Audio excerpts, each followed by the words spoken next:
Thank you so much for making this altar with me, reaching up to God Himself. Thank you for that. Thank you. So this is how we do that. We practice it right away. So that's so beautiful. And that's why I love to use it too, because it's so practical and it is something so available. So this is what you do with your brother instead of attacking him or discussing or doing whatever you do with him. Take a moment just to be still and be listening and be quiet and sit in silence, remembering together the love of God in the present moment, really becoming present in that. And so, great that we could do that. You can do this always, but it's great to do it together when we come together too. So today, like I said, Joel, actually the first talk of the Private 25, he met them before, so to speak, because they were already with him for 5 to 10 years. He tells you that in the beginning of the tape. So and then it is more and more it becomes clear when you listen to this tape that Joel is actually preparing everyone. It's like, don't count on me. It's like, don't do this for me.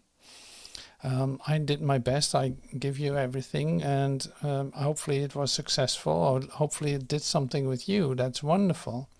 But don't depend on me. Like he says, like the infinite way that is bigger than me. It's not me, It's like it's not a personification of me. No, it's an extension that came to me and that I'm part of, just like you. And so you see that our practice, we don't set up a new religion. We don't make a church or anything. We don't we don't set it in form, really. Even though we're coming together as a tape group right now, we're going to listen to Joel in a tape of Joel. Sure, that is a form, of course. It's a very temporary form. It's like we don't need a building for that, or we don't need, we just need to be able to be practice and be part of it, like you do with your electronic devices, So this is so up to date right now. We do it like this. But it's not a religion. You don't do this for me or for, No, you do this basically coming from the recognition of your relationship with God, with your love for God. That is your focus and your goal and your realization. That is what you want to realize, and to see that this place where we always look for form and for organization,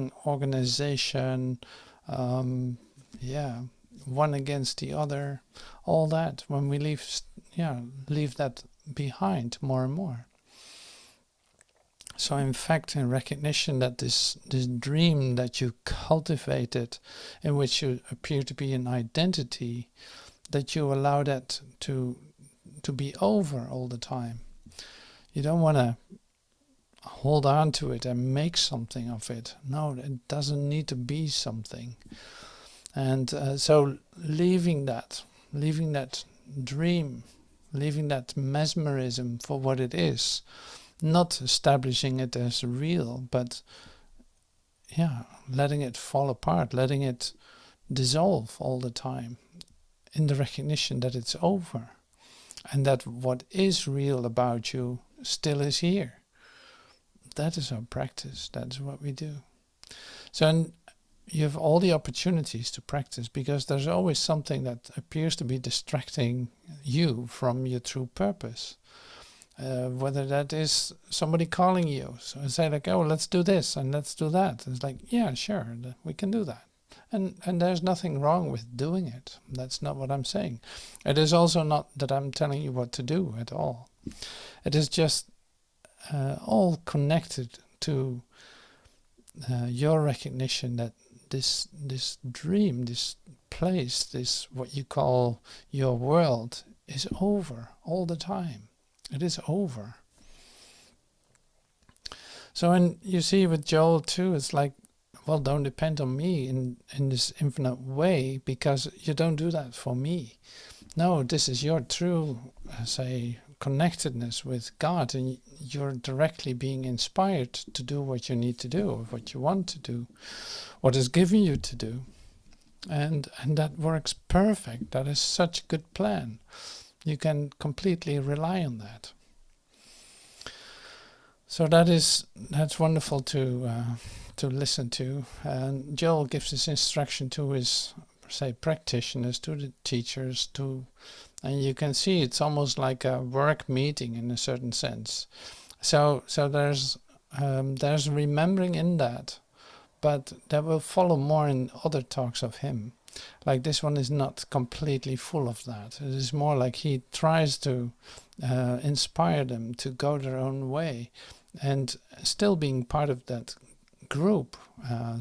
But yeah, it's like your responsibility. You're going to do this. This is up to you. This is not up to me. It's up to you. So I do my thing, and you, what you are inspired to, you should do that. Because there's literally like one sonship, and it's all translated or extended by everyone specific, by you exactly in your way.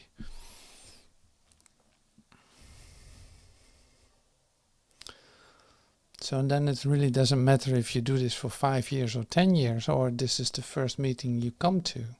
It can immediately start. It is not depending on your credentials whatsoever. No, this is the other way around. It is really about you being available, you willing to leave your nets, and you willing to say, live from this one purpose, and let that be your priority. And seeing that say, paves the way for you to walk. It will tell you exactly what to do. It will, it's like, well, it's interesting. Joel says this too at the end. He's talking about the secret then, because that's in the title, like the secret of the Private 25. See, and then the secret is basically you take this, your experience of the love of God, like that what has touched you, that what has inspired you to even show up here and be part of this group, and following this path like you do. That what inspires you is what say brings you everywhere. You take that with you. Like that's your secret, really. It is of course not secret, because you radiate it throughout your face. You radiate it in your actions. You radiate it in the way that you think. But the secret operating in this world that you are entering into by, say, not by being in it but not of it, is then the little secret that you carry, or your big secret that you carry with you. So sometimes you will not express yourself to the ones that it would be, say, confronting of, or Joel says it a bit different. He says it this way. It's like, give to Caesar what you need to give to Caesar. It's not that you have to leave your family for it. It is not that you have to leave your friends for it. No, you can still connect with them, but in a different way. So, but still, on the other hand, you take this secret with you. And whenever you will be inspired to share it, you will. And he talks about it, that he, at a point in his life where everything was falling apart, like all his friends already left, and there was a big change in his world, in his relationship with himself. In fact, he saw that things fell away, and that he had nothing to lose anymore, and that's why he started to teach to extend this. But he says it's not necessary to leave your friends. They might leave you, but I know that, say, to bring it to me personally, I know that when I had my first awakening experiences that were quite profound, then I started to share with the friends that I called friends at that point. And I started to use the word God and wholeness and light and love, and that there's no opposite to it. Like light does not have an opposite. That was something I could not have shared with anyone at that point. Like they literally walked away, and I've never seen or heard them again. So that was a real,